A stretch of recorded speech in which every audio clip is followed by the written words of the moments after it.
everyone, I'm Paula Gilbert, the editor of Connecting Africa, and we're here at Africa Tech Festival in Cape Town, and with me is Tavonga Muchuchuti, who is the president of the Fintech Association of Botswana. So nice to meet you. Nice to meet you too, Paula. So tell me a little bit about the Fintech ecosystem in Botswana, like how big is it at the moment and how's it been growing? Our ecosystem is growing. Largely for now, a lot of our action is in mobile money, led by Orange Money and MyZaka, Mascom, and BTC's Mega, all through telecoms. In addition to that as well, we also have a lot of action in the payment space with several players, of course, like DPO, Cellulant, who are processing payments across various areas, as well as card devices. So because we're still a very young space, there's quite a lot of room for growth, in lending, where we've recently started to see lending activity happening in the last couple of years, and we've started to also see investment activity starting to happen as well. So it's still a small area, growing very quickly, and we're excited to see where it's going. Okay, that's amazing to hear. So tell me a bit more about what the Fintech Association actually does and what kind of is your role in terms of fintech policy, that kind of thing in the country? Definitely. So the idea of the Fintech Association of Botswana is a straightforward one. There are areas where people should not have to suffer on their own, and that's the idea. So there's areas that benefit the whole ecosystem and the whole industry, that if resolved by one entity, will be able to unlock the system. So one of those key areas is in regulation. So one of the key issues is obviously the regulators are going to be risk averse, and you want your regulators to be risk averse. You don't want your regulators to be too adventurous.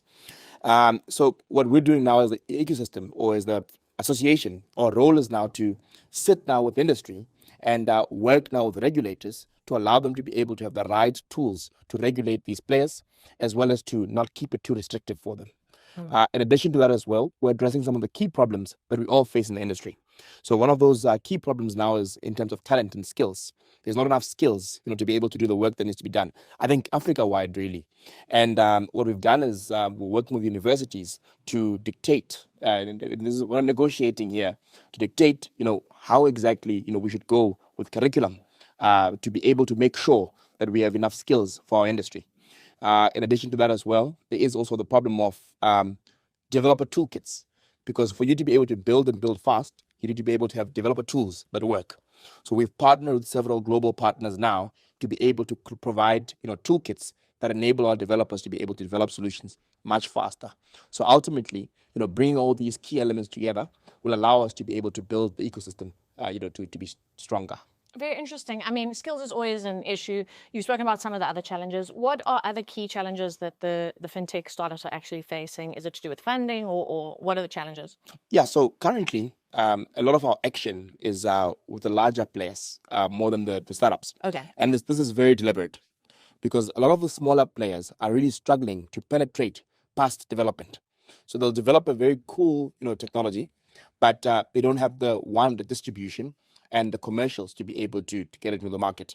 So as a result, what we're now doing is, one, helping to facilitate for these smaller players to be able to get their regulation right. Yeah. For them to be able to get a partnership with banks and telcos, because the banks and telcos, they want solutions.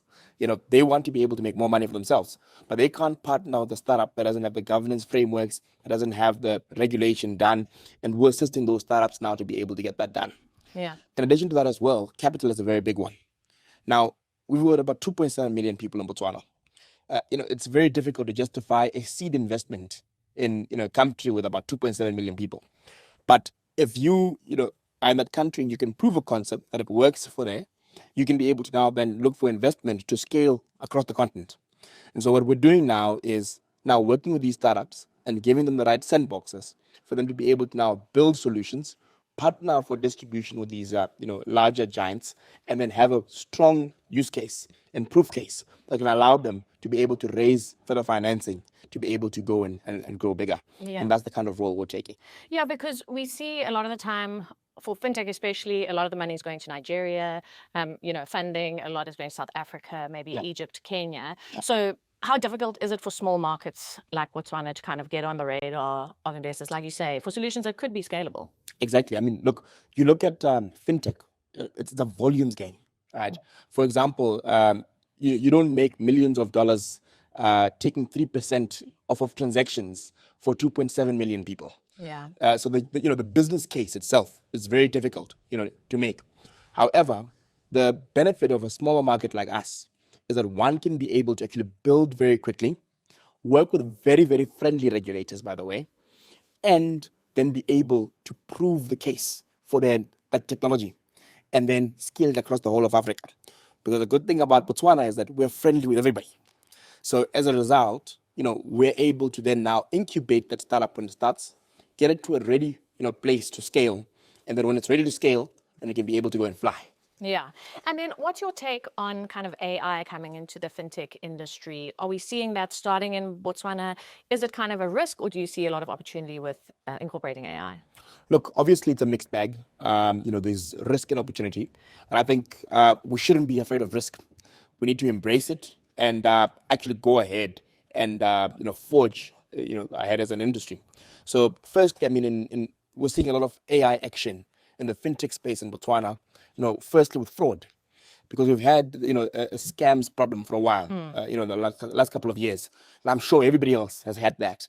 And so when you're trying to catch scammers and run around with them, it's very difficult. With a team of just human beings. And we're starting to see startups coming out of Botswana, some even medium-sized enterprises that are building AI-powered fraud solutions. And these fraud solutions are actually helping to protect consumers. In addition to that as well, we also start to see a rise of personalization in service. So, for example, in a lot of cases for insurance products, these are usually trenched, with groupings of people. But we've got startups locally that have managed to personalize, the insurance service and coverage that different people have, and get instant underwriting that is able to, unlock and give a new set of people who were underserved before the opportunity to have insurance. So, when you're looking at those big opportunities, we're starting to see, bigger and bigger financial inclusion. But at the same time, the risks are there. There is obviously an inherent risk of bias that comes with implementation of AI systems, especially where there's an underrepresentation of people. And potentially these could be risks that will leave more and more people excluded.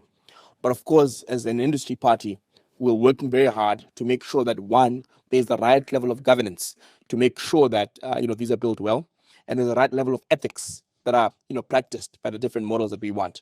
But at the same time, avoiding overregulation, where we regulate an industry that hasn't even boomed out and grown out yet before it's been able to innovate. So that is the kind of balance that we're trying to figure out. Yeah, very interesting. So then lastly, just how do you think we can maximize opportunities for fintechs in a small market like Botswana? Yeah, I think, look, we need to understand that the small market being Botswana is not really where the action is going to be. I think we've got to be very realistic about that. And as the association, we've been very realistic about that. So in order to maximize that, you need to understand that we're building in Botswana to be able to scale across the rest of the continent. And to maximize that, the first thing that we need to do continent-wide, and so I sit on the board of the Africa Fintech Network, a big part of what we're trying to do is to harmonize regulations across the continent, so that if I am compliant in Botswana, I'm compliant in Nigeria as well. I'm compliant in South Africa as well. So I can be able to expand, my fintech enterprise to be able to attack and get more and more market share. In addition to that as well, of course, capital raising is a very big part of it. Yeah. Because we're talking about people's money here. We've got to keep it safe. We've got to keep it safeguarded. And in doing that, a lot of the work now there is to be able to create and showcase the business case for these fintech enterprises, and to be able to make sure that they can be able to get exported. And lastly, we've got to make sure that we protect consumers. Yeah. With fintech, it's all about trust, because this is people's monies. If people cannot securely transact and securely, get their transactions done, they will not use the platforms that we're given. So a big part of that now is to make sure that we protect consumers and make sure that if any fraud happens, we can be able to have very quick redress to get them protected and get them taken care of. Okay, well, I think we'll leave it there, but thanks so much. Thanks very much to Tavonga Muchuchuti, who is the president of the Fintech Association of Botswana. Thank you very much, Paula.